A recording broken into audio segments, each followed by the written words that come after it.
Hello दोस्तों, good morning. मैं अजय स्वागत करेंगे आपके अपने चैनल विजुअल क्लासे यूट्यूब चैनल पे।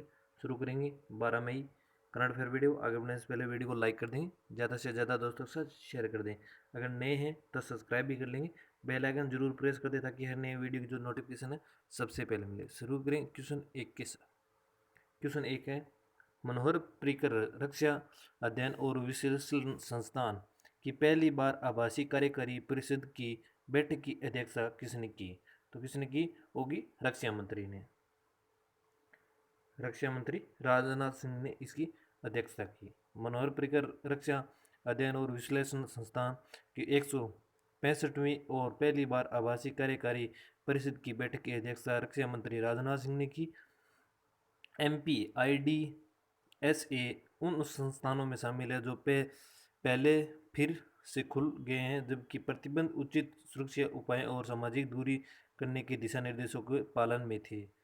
MPIDSA रक्षा, अंतर्राष्ट्रीय संबंधों और सुरक्षा में गुणवत्तापूर्ण अनुसंधान करने के लिए एक आवश्यक संस्थान है।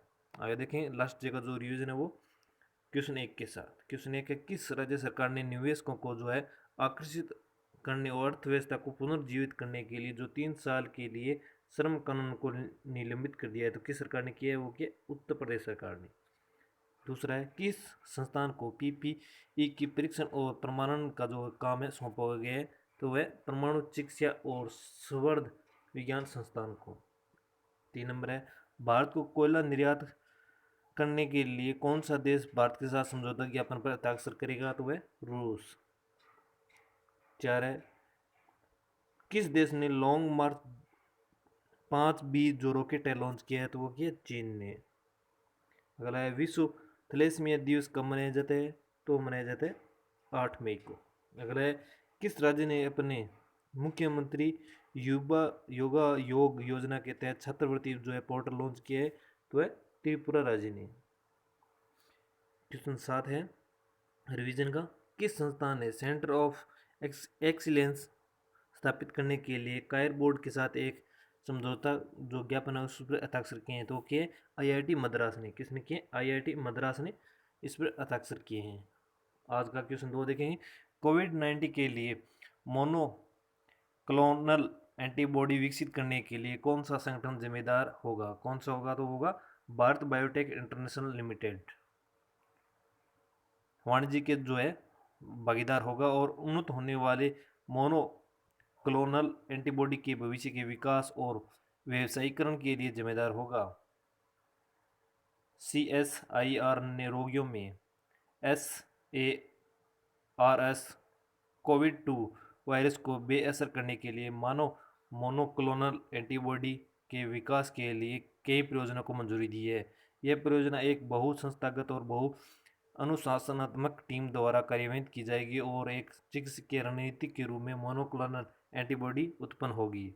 विशेषज्ञ दल ने IIT Indore, Bharat biotech international limited, PredOmix technologies private limited जैसे जो शैक्षणिक संस्थान है और उद्योगों हैं के प्रतिभागी इसमें शामिल होंगे। आगे देखें क्वेश्चन 3 जो आज का है, किस संस्था ने ICMR के साथ मिलकर पूरे देश में कोविड-19 परीक्षण किट 200 प्रयोगशालाओं तक पहुंचाने में सहयोग किया है? तो किसने किया है? इंडिया पोस्ट ने। किसने किया? इंडिया पोस्ट ने। भारतीय चिकित्सा अनुसंधान परिषद ने देश भर में जो 200 प्रयोगशालाओं में कोविड-19 परीक्षण किट पहुंचाने के लिए इंडिया पोस्ट सेवाओं के साथ भागीदारी की है। संचालन के सुचारू संचालन के लिए डाक विभाग और ICMR प्रत्येक डिपो में नोडल अधिकारियों की पहचान की गई है।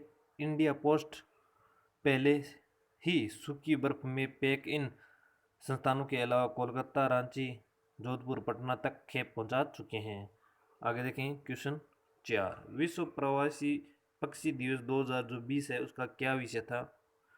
तो उसका क्या विषय था? उसका था विषय था बर्ड्स कनेक्ट आवर वर्ल्ड। ये इसका विषय था। जो कि प्रवासी 2020 है उसका विषय था विश्व प्रवासी पक्षी दिवस। एक वर्ष में 2 तिथियों पर मनाया जाता है जो संयुक्त राष्ट्र द्वारा मई और अक्टूबर के दूसरे शनिवार को मनाया जाता है। इस वर्ष की तारीखें 9 मई 2020 और 10 अक्टूबर 2020 पड़ रही है। इस वर्ष का जो विषय पक्षियों के जीवन का समर्थन करने वाली पारिस्थितिकी कनेक्टिविटी के संरक्षण के महत्व को रेखांकित करता है। इस दिन को पहली बार 2006 में अफ्रीकी यूरेशियन प्रवासी जल परियों व वन्य जीवों के प्रवासी प्रजातियों के संरक्षण पर समझौते के सचिवालय समझौते के प्रस्ताव द्वारा पेश किया गया था।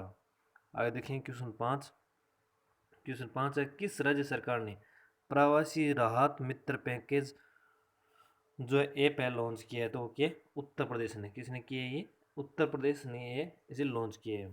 उत्तर प्रदेश की राज्य सरकार ने प्रवासी कामगारों की मदद के लिए प्रवासी राहत मित्र जो एप्लीकेशन है वो लॉन्च किया, जो लॉकडाउन के दौरान देश के अन्य हिस्सों से लौट रहे हैं।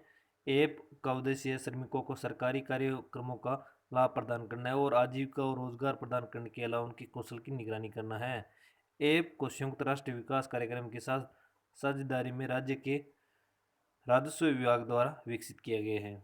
आगे देखें जो आज का सवाल है आपके लिए, और जिसका आपको राइट आंसर देना है नीचे कमेंट के द्वारा। अगर आपका राइट आंसर रहेगा तो अगली वीडियो में आपका नाम दिया जाएगा। क्वेश्चन क्या है आज का आपके लिए वो देख लेते हैं। संपर्क में आए बिना संदिग्ध जो रोगी होते हैं उनकी जांच के लिए मध्य प्रदेश में विकसित जो वाहन है उसका क्या नाम रखा गया है?